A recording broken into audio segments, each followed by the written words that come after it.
What's happening, everyone? Art at Patience Metal Fab, and you're joining me for episode 2 of the Volkswagen Golf build. Now, in the first one, we did a full breakdown on the car. It's been at our shop for about 6-7 months, so we've done a ton of work to it, but that's the first time we debuted it. So I am going to put a link in the description to that episode. You guys can check it out, get fully caught up. Now, from here, we're making a big push to get that car finished up, and in order to do that, we actually have to tear the whole thing apart. So right now, DJ's going to be working on pulling the engine so he can get to the custom firewall we've been building and finish that out. Then eventually all that stuff's going to go back in with a bunch of little changes and fabrication bits, and we're going to be doing a lot of work to the core support. Now, once all that's done, there's some exterior work to be done, the side skirts, the flares, and I do believe the 3-piece wheels are actually coming in later this week, so we're going to be able to get an idea of what the complete package is going to start to look like.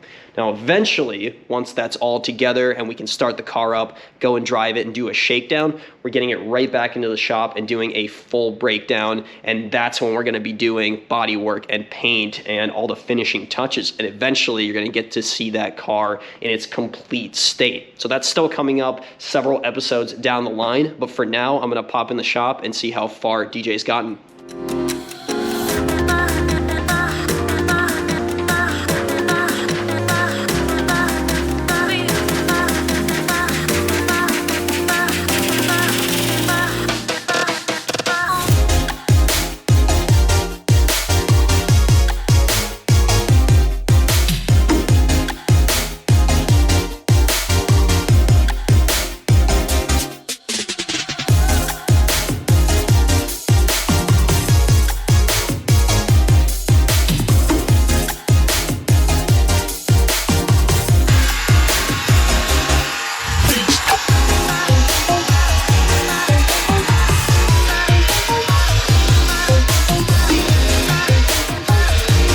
Since I'm new to a lot of the metal fabrication techniques here, it's always cool to learn how these guys do what they do.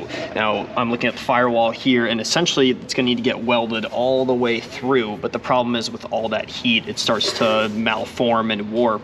And normally you would use a tool like DJ has in his hands there. What do you call that? This is a dolly, this is a hammer, and what you do is after you weld it, you gotta hammer out your weld. So show me an example like on here. So basically you come in,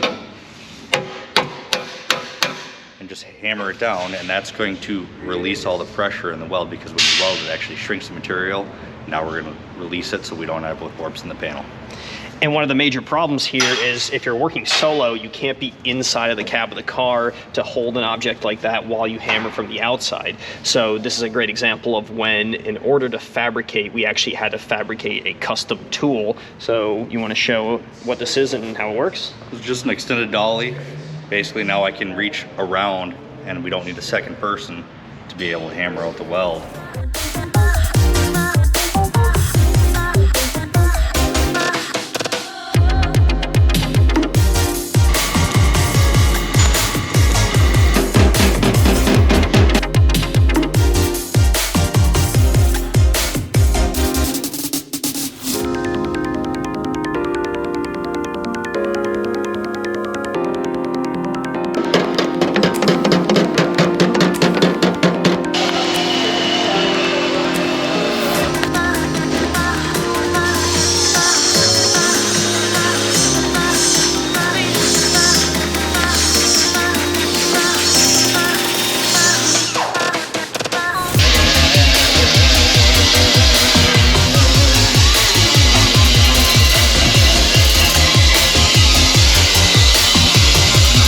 DJ came and grabbed me because we're at a bit of a standstill before we start building this car up. He's finished what we would call the foundation of the car. You've got all the major components in. The front end is obviously off and there's no engine. But what are the last things you were working on? So we got all of our brake lines in. We got the clutch line in. Brake line over here. Fuel lines are mounted. The firewall is actually in and installed now, fully welded. We got the HVAC spot filled because you won't be running your typical air intake. We're getting to the point now where we're ready to throw the motor back in this thing and start building up.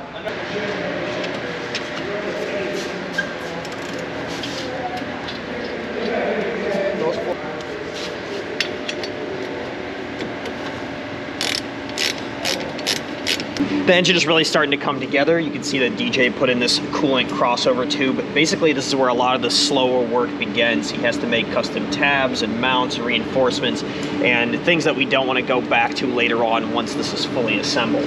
So we're still waiting on some fittings and little parts here. For the meantime, he's gonna move on to the interior of the car. This gives you a really good view of the custom firewall in here. You can see it's all welded in, looking smooth and clean, and eventually this will all get painted, so it's gonna look like a permanent fixture of the car. Now we have to move on to doing a lot of custom stuff in here. There's really not a whole lot to mount to, so things like this aftermarket heater box, we're gonna have to design some custom mounts and put it somewhere. And then a lot of the electronics need to be mounted here. So that's what DJ's gonna be working on today. And I'll show you guys what the process looks like for that.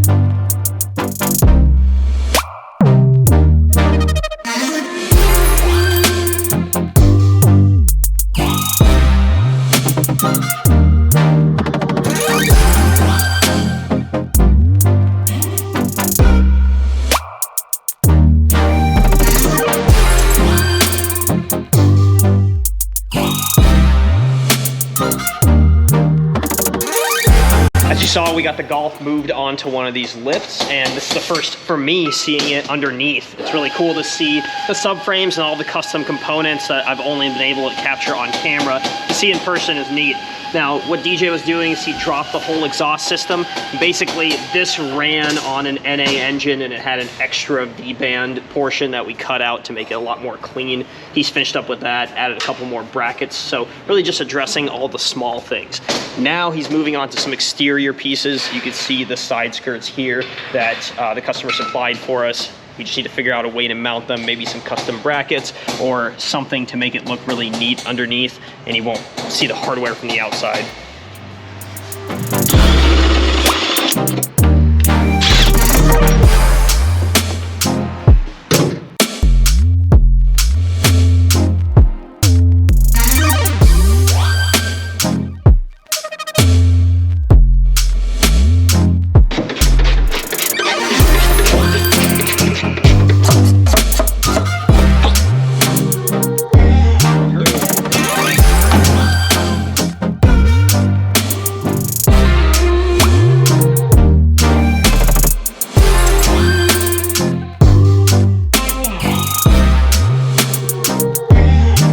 DJ just put the finishing touches on those side skirts. They're looking really nice, and it's nice and flush. We didn't have to go from underneath to mount these. He actually went from the inside. You saw him drilling into the body of the car essentially, and there's about a 5-inch gap to insert an extension, and then you can bolt it on from the inside. Makes it really clean. We'll put some plugs over those once it's all done, and you won't even be able to tell how the side skirts are really mounted.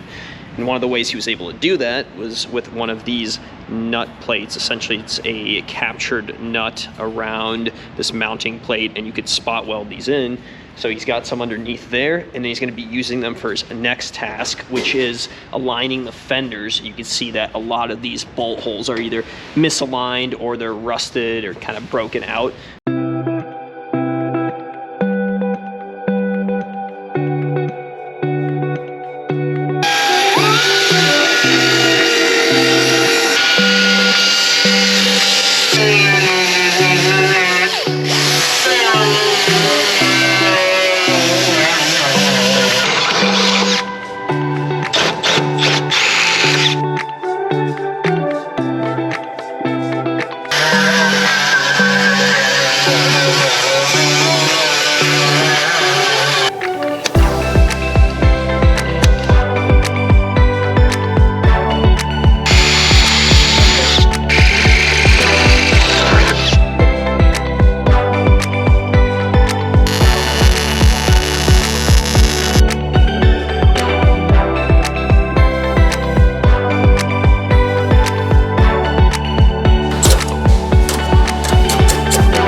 DJ just grabbed me and let me know that the power steering reservoir mount is all done. So you can see that it's integrated fully into this core support now. Looks really good. It's gonna take a little bit of slight body work, some icing to make it perfect, but the amount of metal work that DJ had in this thing was pretty incredible. From a flat piece here, and then the upper portion that he did, molded it in, and then a rear piece that he welded and basically ground all together. I mean, it looks incredible. He's got about a week's worth of work just into that piece, if that gives you an indication of the build as a whole. I'm gonna stop bothering DJ and let him do his thing under the engine bay of this car. He's got a bunch of little stuff to accomplish. A bunch of fittings came in. I know we got the injectors to wire up. So he's getting towards that home stretch of actually firing this thing up.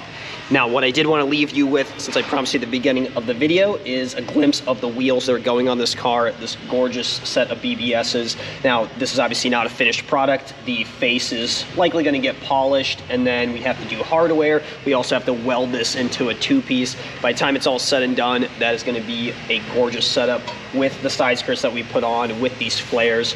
I'm getting really excited because it's giving me an idea of the final result. So hopefully you guys are just as excited. If you are, please subscribe to the page and stay tuned for much more to come on the Mark II Golf. Thank you for tuning in, and we'll see you in the next episode.